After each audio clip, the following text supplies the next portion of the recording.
Hi, and welcome to week 2 of the Soundwaves Quilt Along with the Calico Cat Quilt Shop. This week we're going to take a look at color placement and a little bit with how the pattern's working, and we'll get started. So just as a recap, this is what the Soundwaves pattern looks like. There's quite a few examples of the table or the runner, the very small quilt here, which is the size that I'll be demonstrating, then the medium size throw, and there's a separate pattern for the larger size throw, which we've got here. The directions are pretty much the same for any of the sizes. You're still making all the same blocks. It's just a matter of how many blocks you're making. So last week we took a look at the cutting directions, and hopefully you were able to get your strips cut. If you've got any questions, please contact me, and we'll get your questions answered. The smaller sizes, we were cutting 10 of the 12-inch strips and 10-inch strips, and then 11 of the 8, 6, 4, and 2-inch pieces, all of those out of the dark. And if you were doing the larger sizes, you were going to cut 20 of all of those, and the biggest size, you were going to cut 32 of all of those. And then from the light strips, you were cutting 22 8.5-inch strips and 2.5-inch squares, and then 11 of the 6.5-inch strips and 4.5-inch strips. If you were doing the next size up, it was 40 and 20, and then the largest size was 64 and 32. So, and those are in the directions. Again, if you need the directions, you can email me or send me a message, however it works for you, and I'll get you a copy of that pattern. Then this shows you for the different sizes what your layouts are going to look like, what your blocks are going to look like. And you do kind of want to think ahead a little bit, depending, this is the largest size, depending on how many different fabrics you're using, how many different colors you're using, is going to make a difference. So if you use fewer different fabrics, fewer different colors, it's going to be a little bit easier for you because you're not going to have to worry about your placement in your blocks. Now, for mine, I did the maximum number of fabrics. I needed 20 strips, and I did 20 different fabrics. So depending on how I want my quilt top to look, if I want it to look really random, then it's actually going to be a challenge to make it look random. If it doesn't matter to me and I want it to actually be random, then that's fine too. If you take a look behind me a little bit, I've got this top done, and I don't know if you can tell. I've got the batting and the backing in place, but I haven't done anything else with it. But what you can maybe see a little bit of is that since I have one of every color of every size of strips for my light and my darks, it's actually a little bit, you have to plan a little bit in order to not have any of those touching. So here I've got this strip and this strip. It's the same thing, but they're a little bit further apart. Here I've got this fabric in 3 different places right there. So yeah, you kind of have to play a little bit. There were places I was okay with that happening. I don't know if you can see here, but these two are the same fabrics. They're both lights, and I was completely okay with them being next to each other because I get the effect, and it just kind of looks like maybe it's one square, especially from the distance, and it actually kind of tricks your eye a little bit maybe to say, now how did you get that L shape in there? So I was okay with that. Here I've got 2 matching fabrics that are diagonal to each other, and that was okay. That was about the best I could get when I was putting everything together. But yeah, you have to do a little playing around. And so that's the first thing I wanted to start with today. And let me get some of these pages out of the way. So it is helpful. We're going to look at the construction of block 1, and there's an A block and a B block. And these are going to go together the same regardless of, we've got this one, regardless of what size. It's just a matter of how many blocks you're going to have to make. And this block. So it's 2 sides of a log cabin block. And I'm going to get back to my directions for the smallest size. If you remember, I cut, instead of 10 of the 12-inch strips and 10 of the 10-inch strips, I went ahead and cut 11 because that's how many fabrics I had stacked up. So what I'm going to do here first, I'm going to switch to the other angle and show you all of my strips. I just stacked them and left them. And these were all of my lights. They were the greens. So I'm going to set those right here for the moment. And these were my darks, which a couple of them don't look very dark, but I decided to use the purple colors for the dark. And in block 1, I am not going to need the 10-inch strips or the 12-inch strips. So either of those 2 sizes. So I'm just going to take these and totally set them aside for right now because I don't even want them in my way. And if you look at the layout, we're going to look at 1A right now. Oh, let's see if I can remember where I'm at. There we go. 1A is going to go a little bit like this. And if you read the directions, it says you're going to take one of the 2.5-inch squares, which are the lights, and you're going to put a 2-inch piece with it. So these are the ones that I have to pick from. And then outside of that, I will be sewing one of these onto this side. This size will go on this side. And I should be flipping this around to make it easier for you guys to see. It's just going to confuse me is all. Okay, so if I got those going like that, then this one will go on the outside of that. This will go here. That one will go here. And this one will go here. And once you have seam allowances in here, my furnace is pushing my papers around.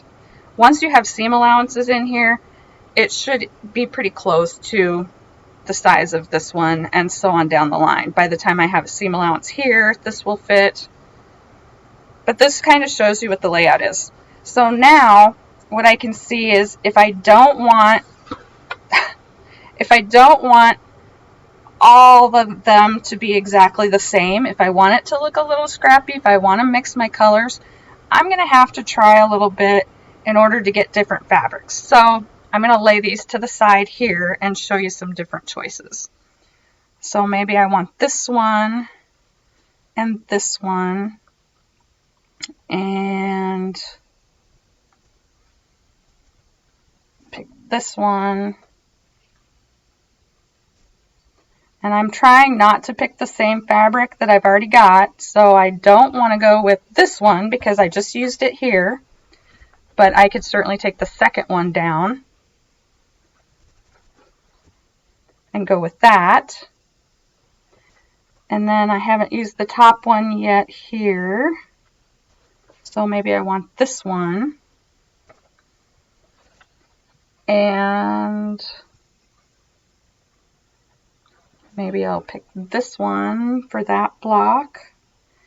And now this one on the top I already have here, so I want to make sure I pick something different.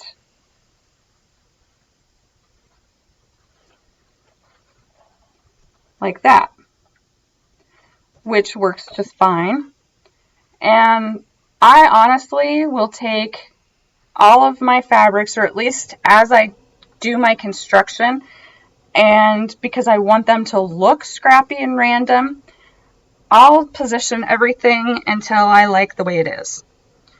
And if you think about it, I'm going to keep moving these over. If you think about it, you may end up having to rearrange things once or twice just in order to be sure that you don't have any of the same fabric show up twice in one of the blocks. And so I need one of these. And I won't necessarily do all of them right away, but I want to give you the idea of what's going on here. And so I don't want to use this one because I already have it here. That one I already have here. This one I don't have. So I'll take that. And I'm going to jump ahead here. And let's see, we got that one. I don't have one of these. And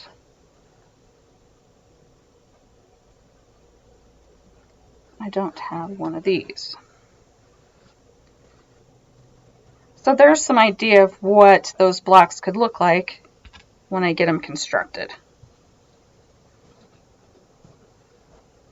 And as you actually get them put together, obviously it'll look different than when they're staggered out like this and nothing matches quite up. I mean, this will eventually be a rectangular block when I get done. So what I'm going to do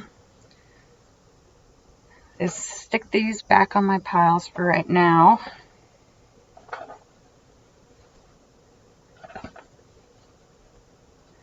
And I generally, if I don't have too many blocks that I'm putting together, I'm going to do this at my sewing machine. But my directions say that I need to make 6 block 1As and 5 block 1Bs. And they both start out the same where I'm attaching these two smallest pieces together. So I can do all 11 of them at one time. I just need to make sure I keep my lights and my darks straight. And I have extra of the darks, which is the green, because they will be used in my block 2. So whatever I have left over. But I'm going to try really hard to make sure I only use one of each. So like I said, I usually will do this at my machine so that I don't have to move them, transfer them anywhere. But it can be done. You just have to be a little careful with transferring so that you don't end up dropping everything and having to start all over again.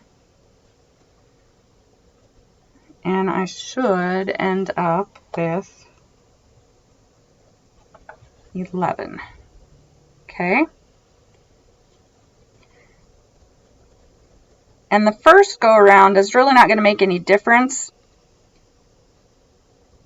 because I won't be using anything twice unless I accidentally use one of my darks, which is green, twice. But I'm going to go ahead and pick what I like together, remembering that my green is supposed to be my dark, so I might, well, there'll be some contrast no matter what I do, just because the colors are different. But I don't know if I want super high contrast like this with a light green. I don't know, it'll just give me a different look. Now I did use that one already once, so I'm going to pick something else. But it's totally up to you what you want for a look. And I've already got this one used. Let's see, I had 11 different strips, so I should be able to find one that I haven't used yet.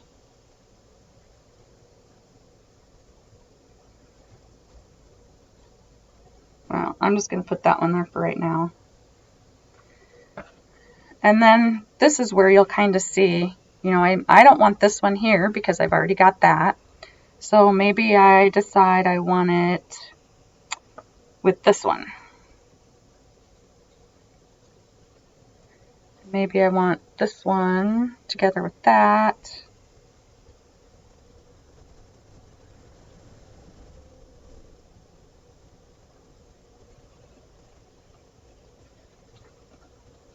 And maybe I want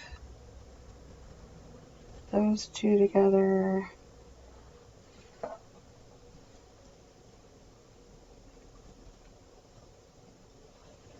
I think this would be a nice contrast. So give a little bit of thought to the placement. And this is where you can see that, you know, if I had less fabrics to use, I just really wouldn't have to worry about it because I'm going to have to use some of the same over again, and they're going to be next to each other, and that's just the way it'll be. But doing this in a scrappy way with lots of different fabrics together, it's just not what I'm trying to do. So I got to the end, and I must have 12 of these, so I must have one extra. Oh no, there it is. That's why I have an extra one. Okay, so maybe that's how I want to do it. So then I would stack them up so that I can remember and take them over to my machine this way so that I made sure and got them together the way I wanted.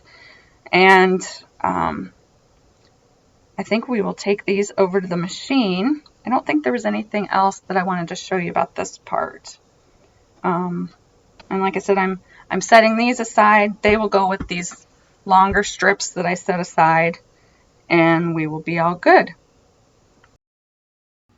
I'm at my machine now and ready to get started sewing. And I went ahead and decided on all of my squares where I wanted them all positioned. I didn't want to have to worry about that over here at this point for demonstration purposes. But like I said earlier, normally, especially if I don't have huge number of blocks and I have enough space, I'm probably just going to do this at the machine. But everybody has their preference. So I'm going to go ahead and switch over here. And you can see I've got a couple of blocks already done. I didn't want to have to go through all of it. I just wanted to do a few demonstration blocks for you. And so these are the rest of my block 1As. And you can see what this block looks like all put together. My purple's running across this direction. And I've got my machine all set up. I have a 1/4 inch pressing foot on my machine. It's handy to have. You can use whatever works for you. You can use just your guides on your machine. You can put guides on your machine. There's a lot of different ways to do it. So a lot of it's personal preference and what works well for you with your machine. I know there's a lot of products, you aren't going to be able to see this, but right here is where my 1/4 inch line is. And so I basically have to just mentally know where my line is and make sure that I'm keeping everything lined up.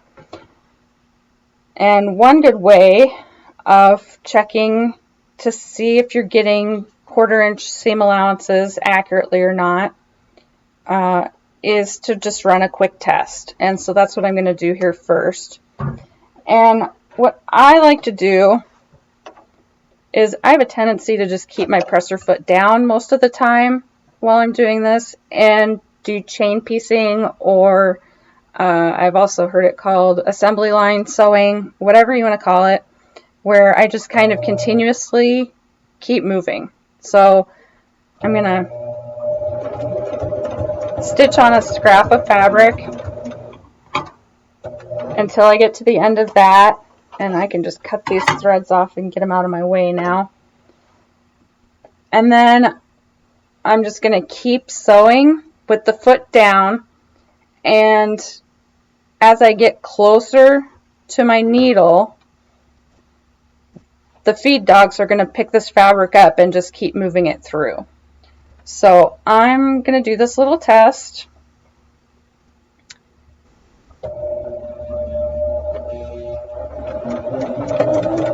You can see the feed dogs just pick that up and start pulling it under.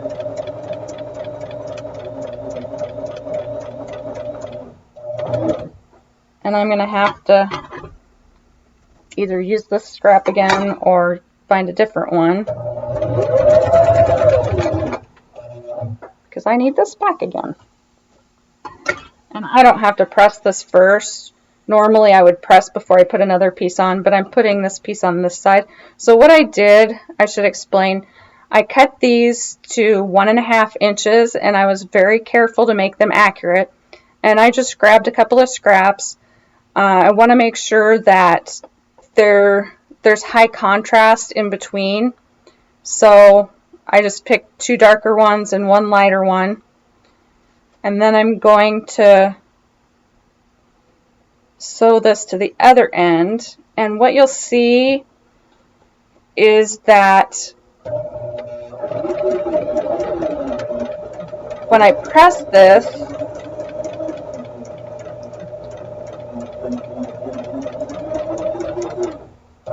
and measure it, it should be exactly 1 inch if I've got accurate 1/4 inch seam allowances.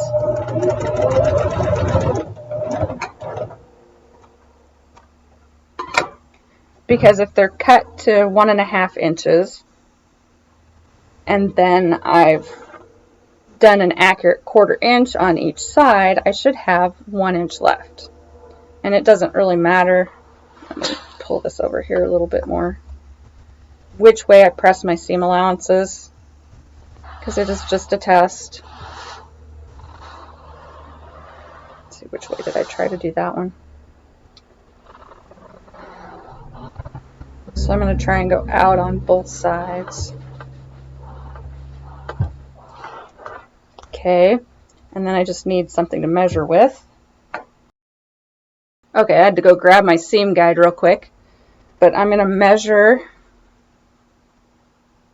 And you can see that is a pretty accurate 1 inch. I've made progress in the last few days, let me tell you. When I was working on this back, or the quilt that's behind me here, I had some issues. So yeah, it's good to do a test. Even if you think you're fairly accurate, you might find out you're not as close as you thought you were. And you have to pay attention to your pattern too. If the pattern, there's basically 2 different ways that patterns will list your seam allowances. They'll either call for an accurate 1/4 inch seam allowance, which means you really want it to be exactly 1 inch, which is what a 1/4 inch, sorry, which is what this pattern has. The other thing that you'll see is a scant 1/4 inch seam allowance. And what that means is you want to stay a little less than a 1/4 inch, and that way when you press it open, by the time your seam rolls over a little bit, you'll still be at that 1/4 inch. You won't have lost any more of that on your edge. And I can show you a little bit here. So the idea is that once you've rolled the seam over, it's still going to be a 1/4 inch. So pay attention to that on your patterns, because it will make a difference when your pieces go together. Okay, so I'm going to get started here. And with only 3 pieces, it's going to be a little bit more challenging to chain piece, but we'll get it working here. So when I start out, it's not going to make any difference with the first 2 pieces. I just need to put those together.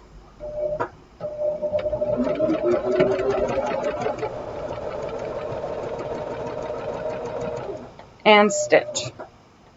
And once those 2 are through, then I can just pick up my next pieces and line them up best I can. And I'm paying attention here to line them up with the presser foot and get my accurate 1/4 inch seam.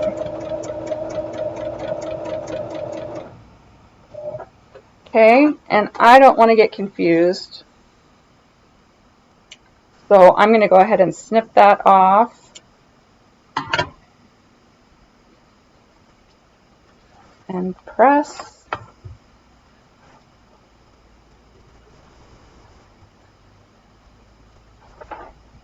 And set it back where my colors go together here.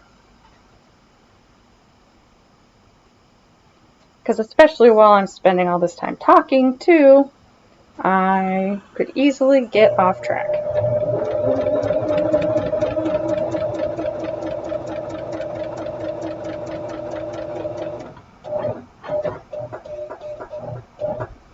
And I'm just taking my time, know what I need to do, and let's see, I'm going to press this one this way. Remember if that's how I pressed that or not. It's not, so I'm just gonna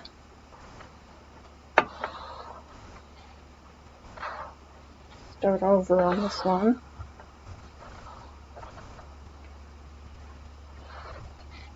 I want to press all my seam allowances to the outside. This pattern doesn't specifically tell me what I should do, so it's kind of up to me, but I would like to keep going in the same direction, so I'm going to press all of my seams out. When you get to putting all the blocks together, it's not going to make that much difference because there's going to be some that aren't going to match up the way you'd like to see them match, so it's just the way it's going to be. So now I'm taking my next purple piece and I'm going to attach it, and you can see it fits just nicely with size. And if it didn't, which I'm sure I'll have one here in a little bit that won't match perfectly, I can show you what I'm going to do to fix it. But until then,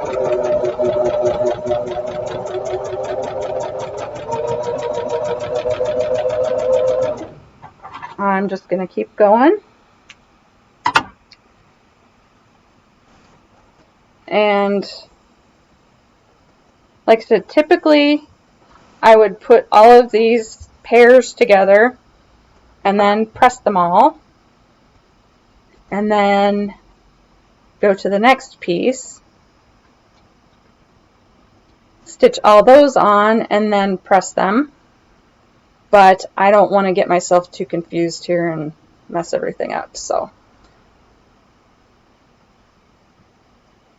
now you can see these don't match just perfectly. There's a little teeny bit hanging off the end, and that's okay. I'm just going to make sure the end that hangs off was on the last piece that I just put on. In this case, it's going to be the green one. And I know that because I'm putting purple on right now, so I had to have put green on last.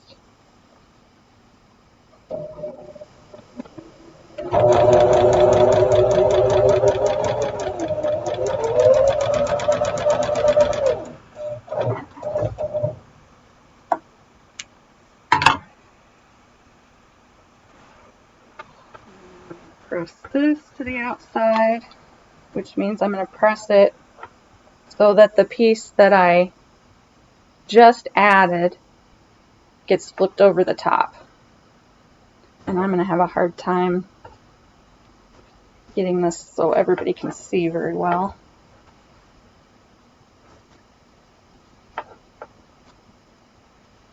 And I've got steam on, so I'm just going to fold it over and then press it open.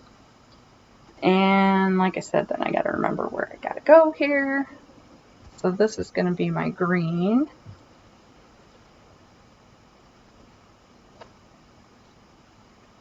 And if you watch,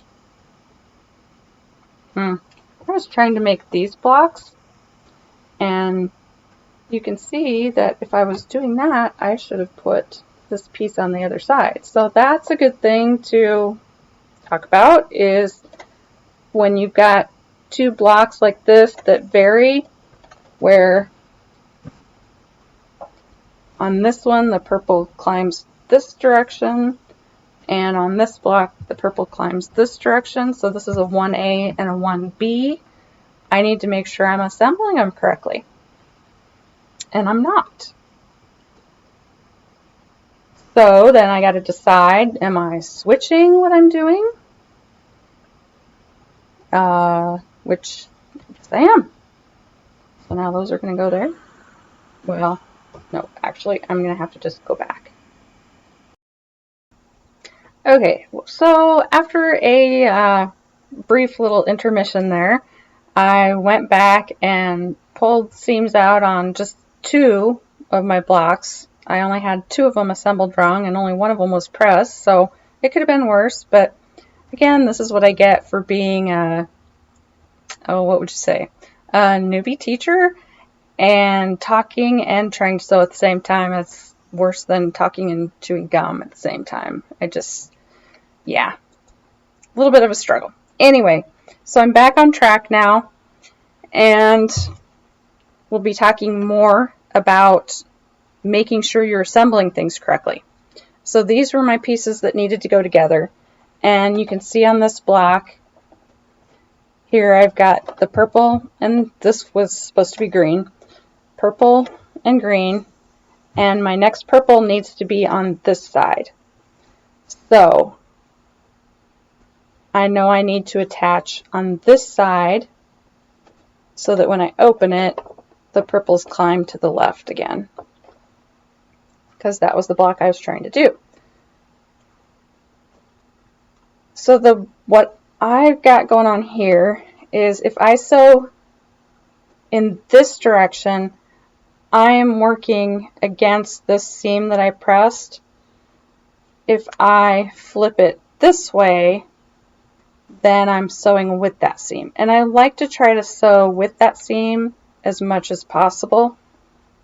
It just prevents me from having issues and having it go in a way I didn't expect it to. So I'm going to attach this one again.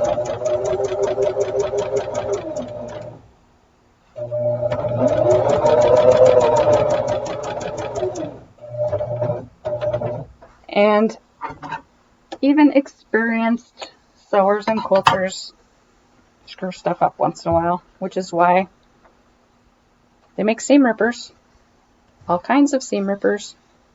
They still get used no matter how long you've been sewing. Okay, this one went with this.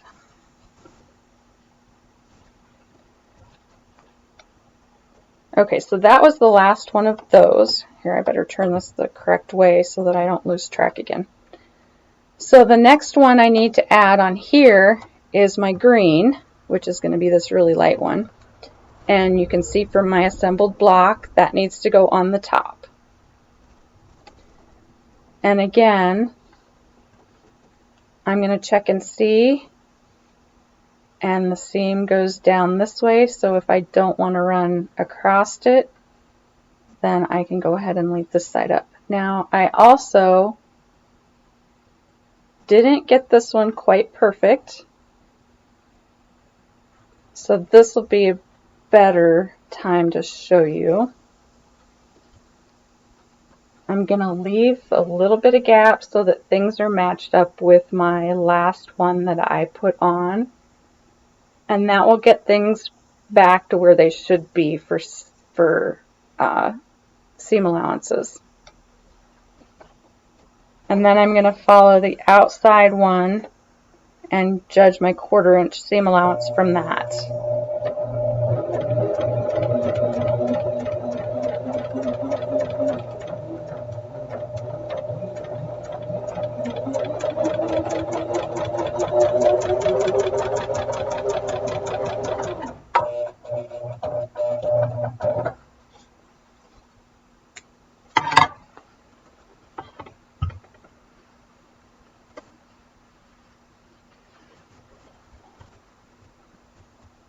Okay, so again, my green one is going on the top.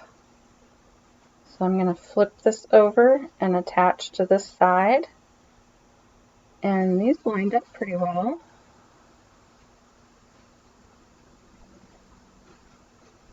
But if I have anything extra, I want it to be on my purple side. So that'll be okay. I've got just a little bit hanging over the edge.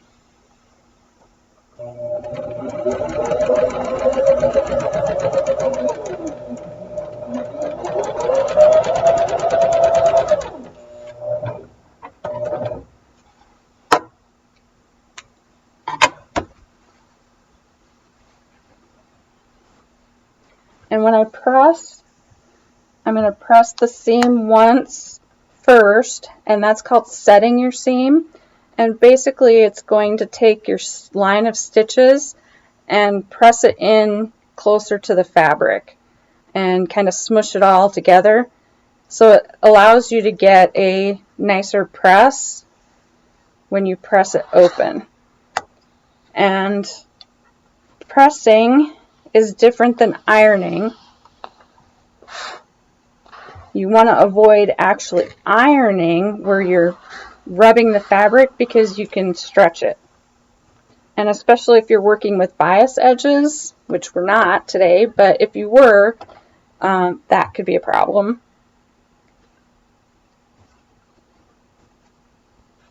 You would end up stretching them way out of whack.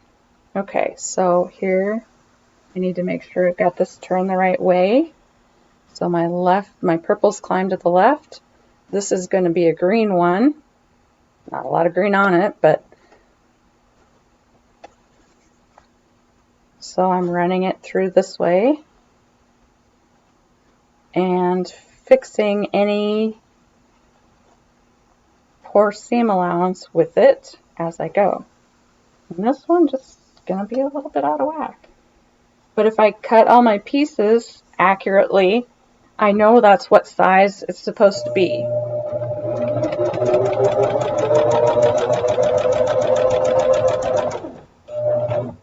Even if my seam allowance wasn't perfect at any point in time. And I could certainly use pins. I'm not in a habit of using pins, especially with cotton fabrics. You'll find that they stick together pretty well. And as I get into intersecting seams, I'm going to have these seams locking together as much as I possibly can. And you'll see how that works when I get a little further here. Probably next week, actually. I don't think we'll get to joining blocks this week at all.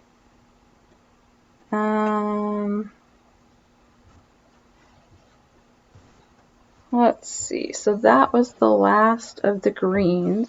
So now I'm ready to do the next round. And that's going to go on this side because my purples need to increase to the left. And once you get started, it gets a little bit easier. It's the first couple pieces that can really be the challenge. So I'm going to line these up on this edge.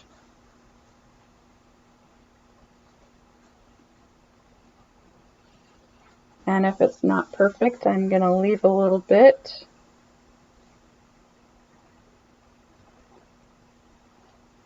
And because, again, if I put it in the machine this way, I'm going to be working against that pressed seam. I'm going to flip it this way.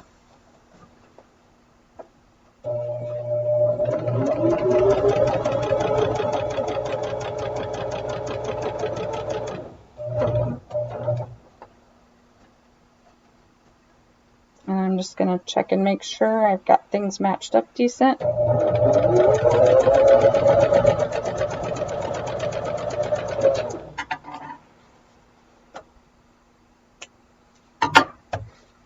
And I will have a tendency to pin more when I'm trying to match seams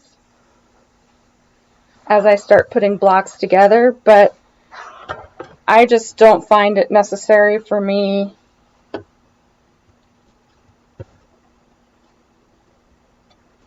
when I'm just putting pieces together like this. So again, this purple goes on this end. So I'm going to line things up first. And I've got a little bit of an edge to make up here. And then I'm going to flip it.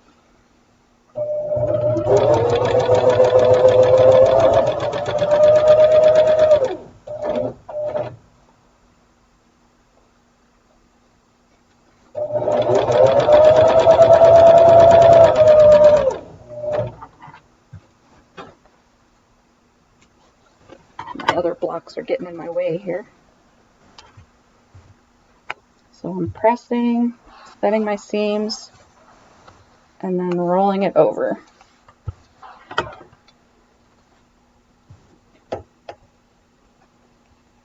And the next one, this is the one that I have that bigger gap.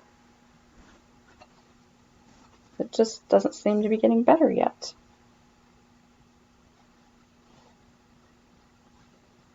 So here you can see I'm fixing my gap by making it even across this last purple piece. And I'm going to sew right down the edge here, even with the new piece that I just added.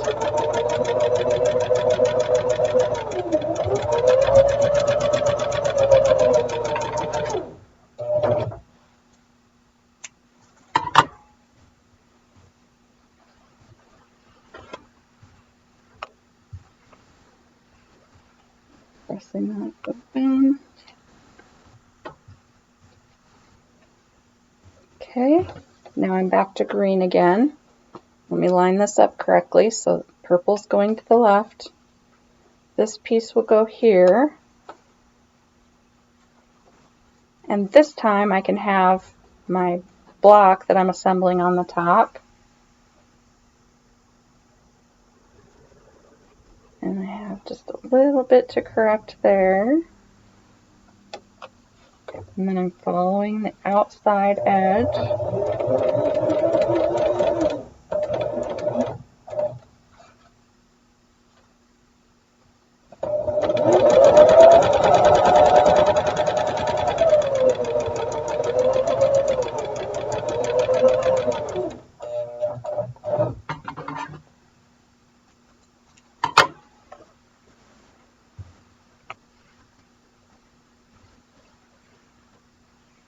And it's really hard to quilt and be in a hurry.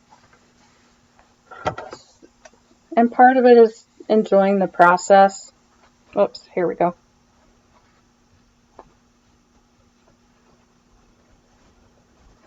So however the process works best for you is the best way to do it. If you want to assemble all of one block together before you move to the next one, there's nobody saying you can't do that.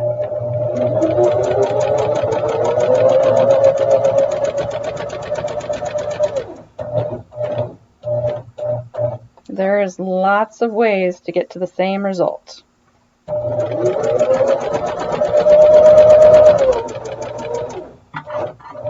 So especially just because I do something one way does not mean that you have to do it that way. I'm just showing you one way to get the result. Sometimes I'm showing you one way not to get the result, but yeah, you get the idea. So here's my last green one.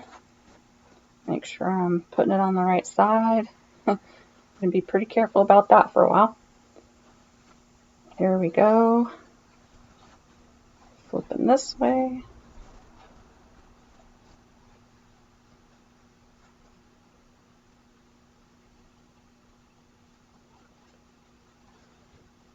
Making sure I get it lined up with this last piece that I added.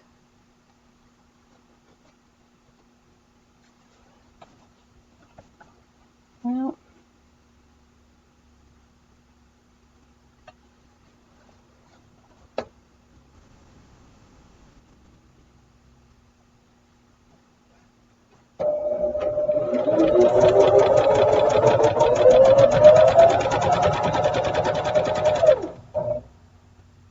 and then once I get to some of these longer pieces, it's a little easier to get going faster.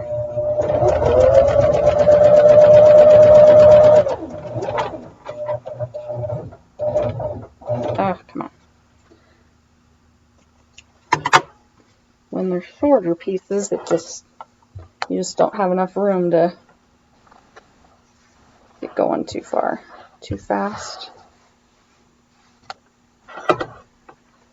Okay, so that's got to go there. Now I'm ready for my last purple piece on this block. Just going to go here. And I'm going to have to flip it this way in order to keep that seam going the same direction as I'm going. Now it actually is really square.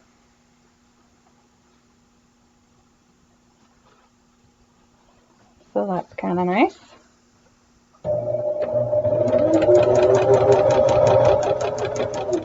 And you'll notice too, especially on these longer pieces, I'm going to check and make sure I'm still lined up. And then I'm holding the end down here at the bottom. I want to lose that. To keep everything lined up instead of pinning.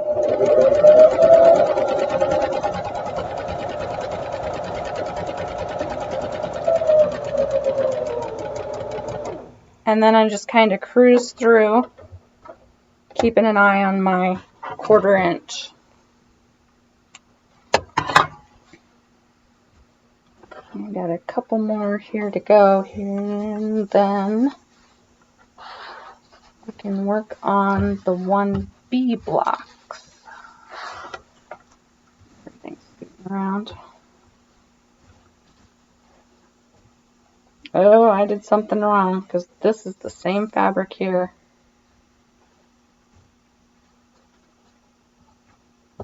And we're going to make it work though.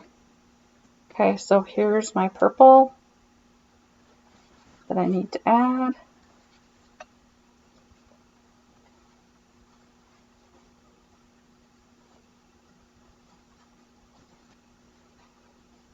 Double checking which direction my seam is going. And there we go. I know for a fact, when I got done matching all these blocks together,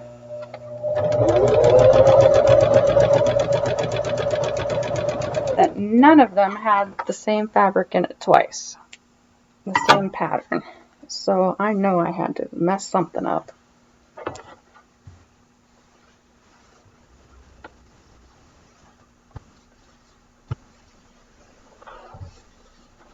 But I just roll with it and keep going. Okay.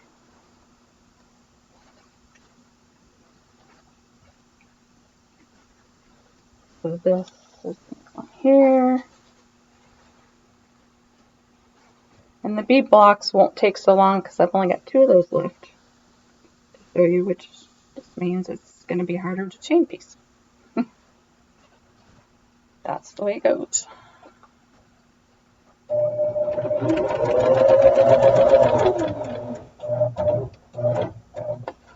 So get to a point where I can keep an eye on my back end there. Make sure everything's lined up good, and then stitch.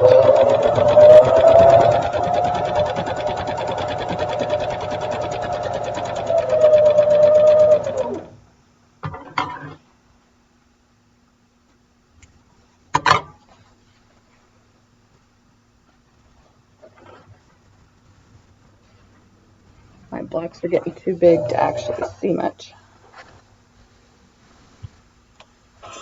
My press, just not enough space. Okay, needs to be this way. And now I'm down to my last one. So this is going to go on here. Well, actually should be the top, but regardless. And I'm going to line it up. This was my nice square block that has really good seam allowances, so everything's matching very nicely. Just Always makes it more fun. So I'm getting it started, making sure everything's lined up good, and then I can just kind of keep an eye on it and watch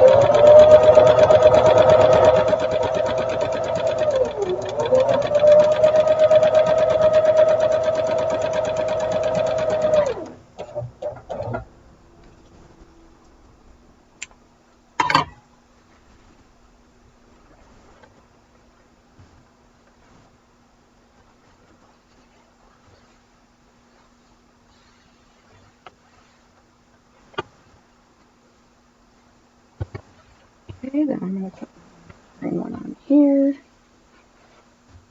Go like that.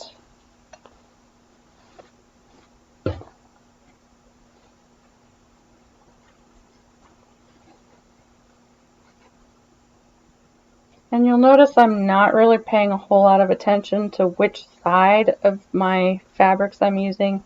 Batiks, they're kind of usually the same on both sides for the most part.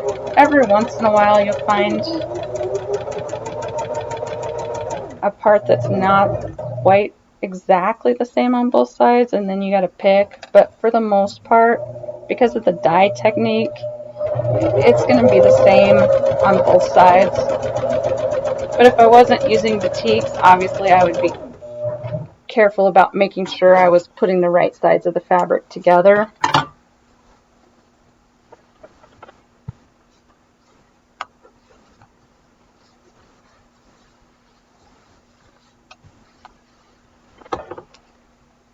Okay, so that one's done.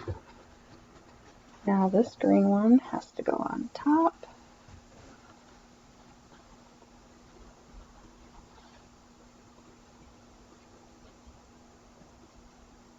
One looks like it's matching up pretty good.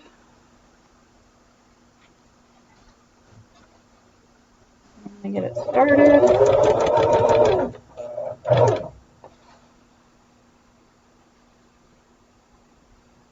And make sure I'm lined up good. And then I can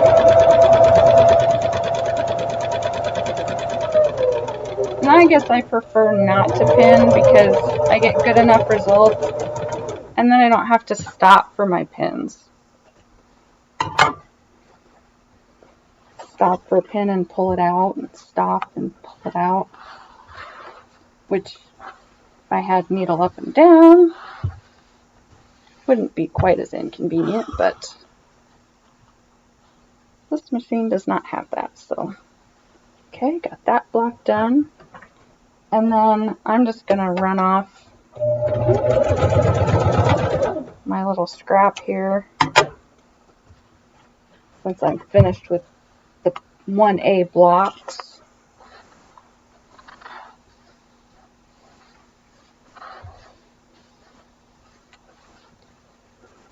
Okay, so those are done, and I'm supposed to have 6 of those, and I have 6.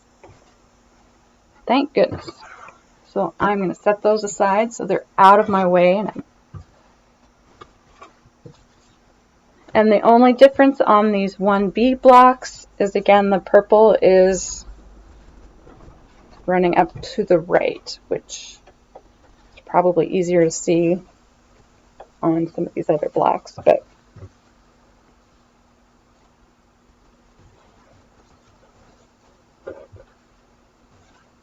yeah, I'm going to be able to confuse myself good here. So I'm going to get started on these. Get the first 2 pieces together.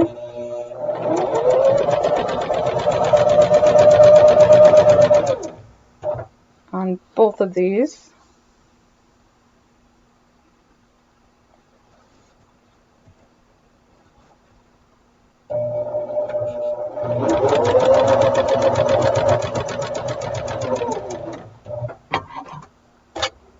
And then I'm going to have to cut those off. I can cut my scrap off. I can get rid of it. And again, I'm taking the bigger one, which is the one I'm adding to the main block, putting that on the top and pressing out. Okay, so that was this one. And I can see on my block what I need to line up is a purple on this side. So I'm going to make sure I run it through the right way this time. Don't need any more block 1As. So I'm getting stuff lined up, and then this seam is going to go, my machine's going to go with that seam, so that's up.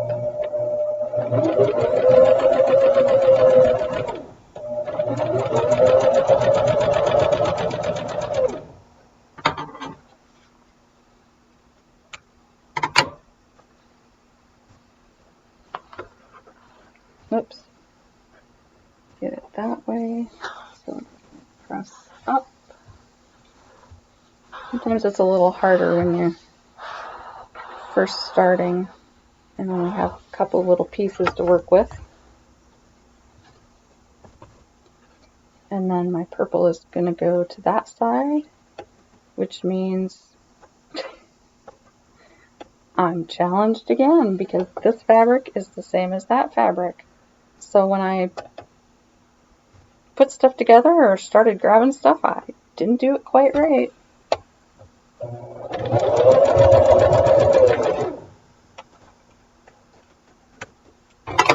And oh, the joys. And I'm just going to use my seam ripper because it's right here. I have been using my electric seam ripper more, but I feel like sometimes on these little pieces it might not be worth it.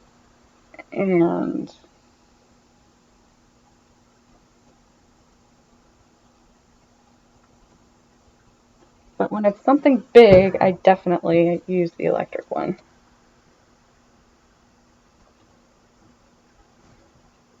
And if you haven't seen the demo on that, it's on Facebook and on my YouTube channel for the Calico Cat Quilt Shop.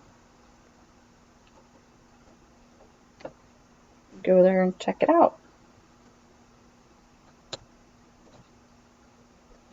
I've gotten a lot better at using it since I did the video, because the video was the very first time I'd ever used that. And it does take a little bit to get used to and learn technique, just like anything. But once you get started with it, I can take a pretty big seam out in almost no time at all. Okay, so all I need to do is switch these two. That goes there, so I need to put this there. Here.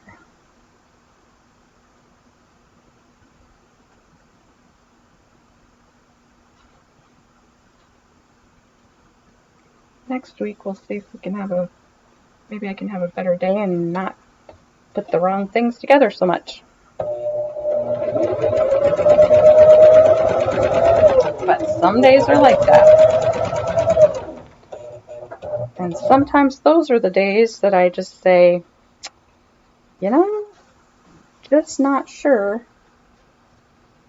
it's worth sewing anymore today. I think I'm just gonna quit until tomorrow. So here's the way my pieces need to go together. And that is how I'll get the seam to go with the machine.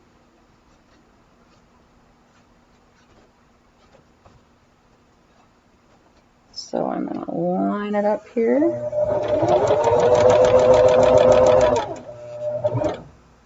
If I didn't know better, I'd think something was crooked, but that's why I'm going about halfway through. I'm going to line it back up again.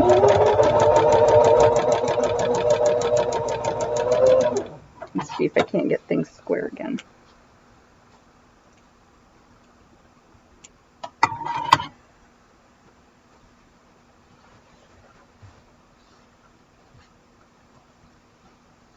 set my seam and then press it. Let's see if I can keep track now of where I'm supposed to be. I think this was supposed to be out. I'll find out soon enough. Okay, so my green is going on the top. And I want to run this direction on my seam, so I need to keep this piece on the top.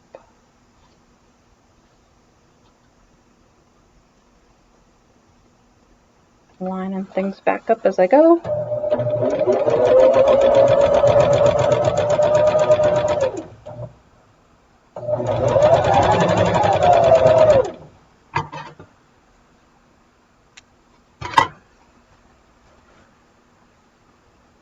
Flip everything back around the right way.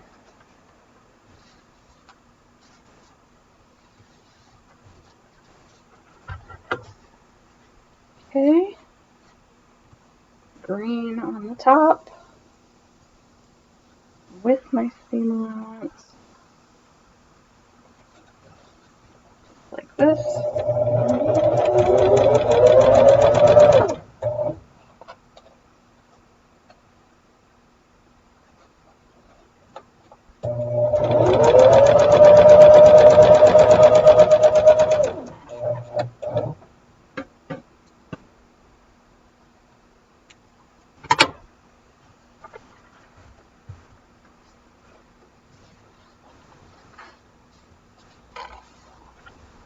Okay. Now I need to put a purple on this side.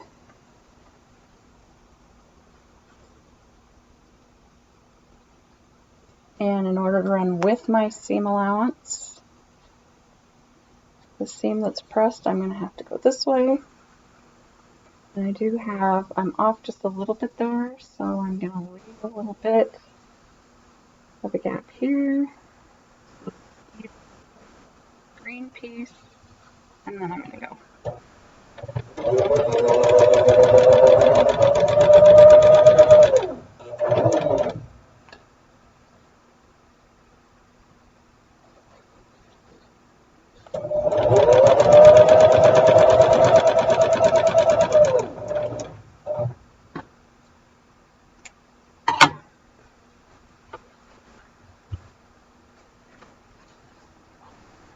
And I'm just going to keep doing that until I get to my last piece. So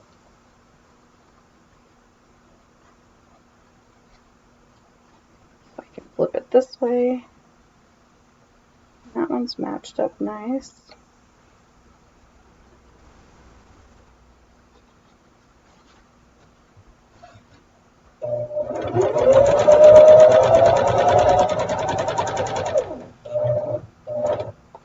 I don't want to hurry myself through here, but I don't want to bore you to death either, if you haven't already been skipping forward.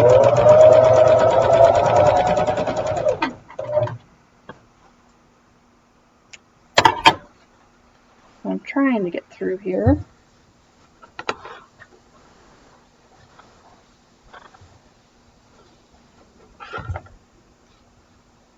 And I got to keep lining up my purples so I can keep track of where I'm at with my block I've already made. I'm back to green on the top. So now I need to flip it back this way and run it through.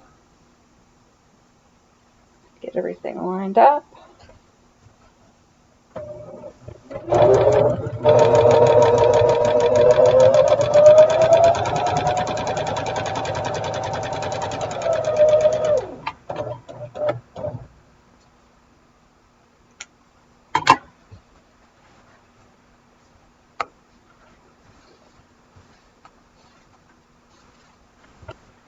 Okay, my purples again. Green goes on top.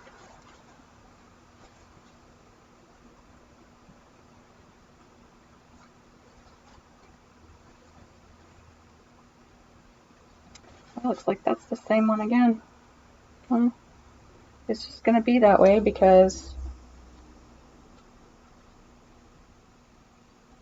I'm not taking the stitches out again.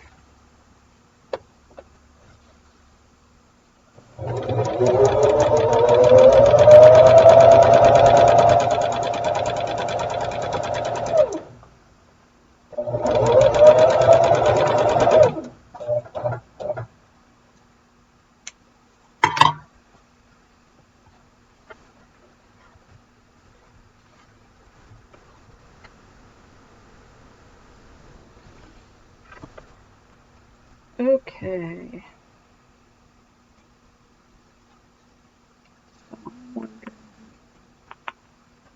And it doesn't matter.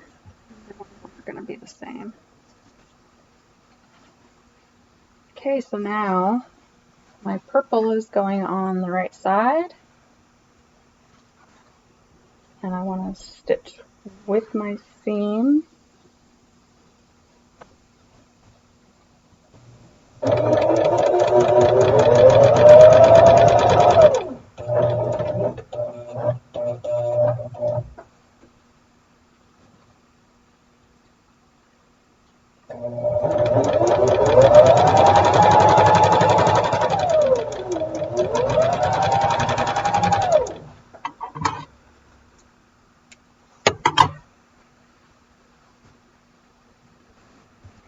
Get this pressed open.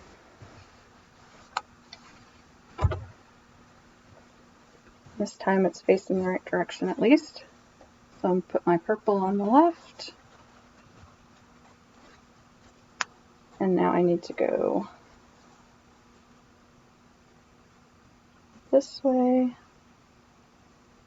Got a little bit to make up for here, so I'll leave in a little gap. Get it lined up with the green. And stitching along that outside edge.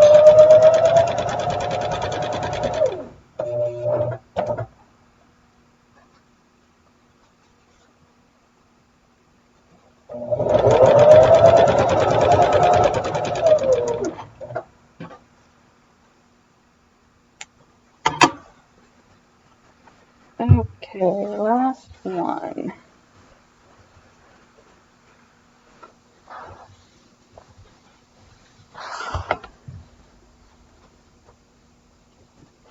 And I think I'm going to put this one on here, because I've got more darks on this piece than this one. And I'm off a little bit, so I'm going to line it back up with the purple.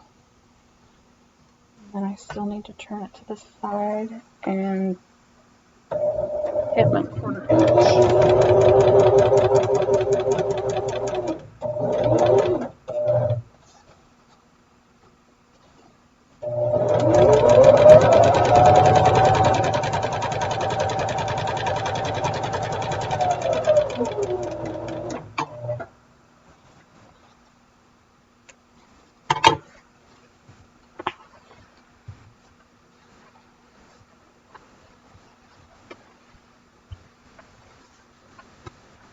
And then I just make sure I'm lining things up correctly. Green goes on top. This one's pretty good.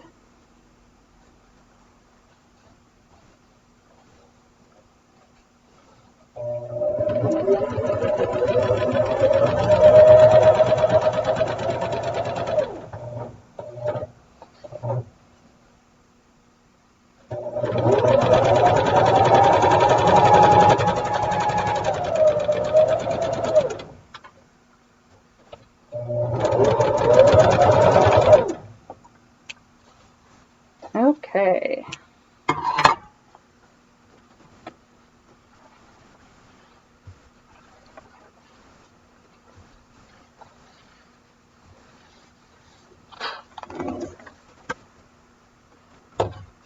That one and this one.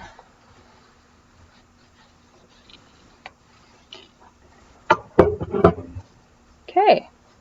So you can see on this one, my purples are going up towards the left. And so now I've got my 1A and 1B blocks done.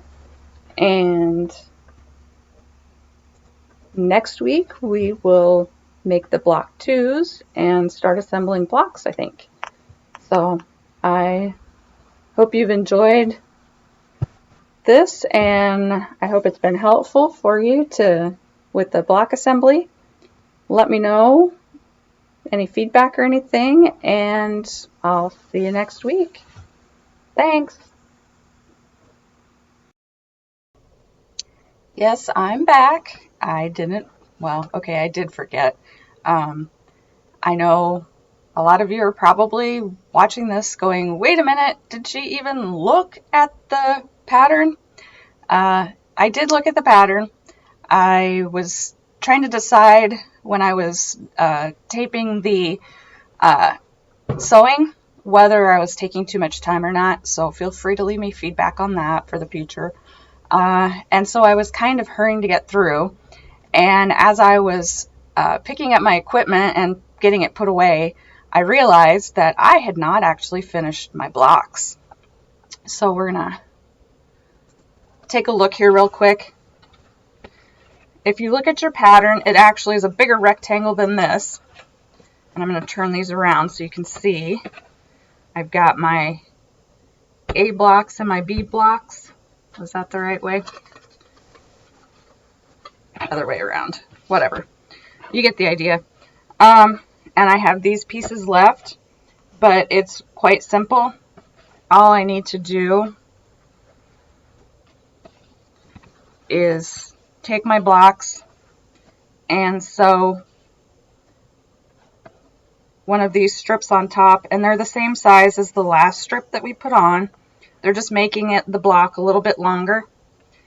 And so I'm just going to go ahead and match these up where I think they should be, where I like them, and get them sewn on for next week. But that is what a completed block will look like with whatever color I decide to put on there. Because again, I'm trying not to repeat anything, so this would actually be a repeat here. But I'll have those all put together for the next video. Thanks for joining, and we will see you next week for the next block.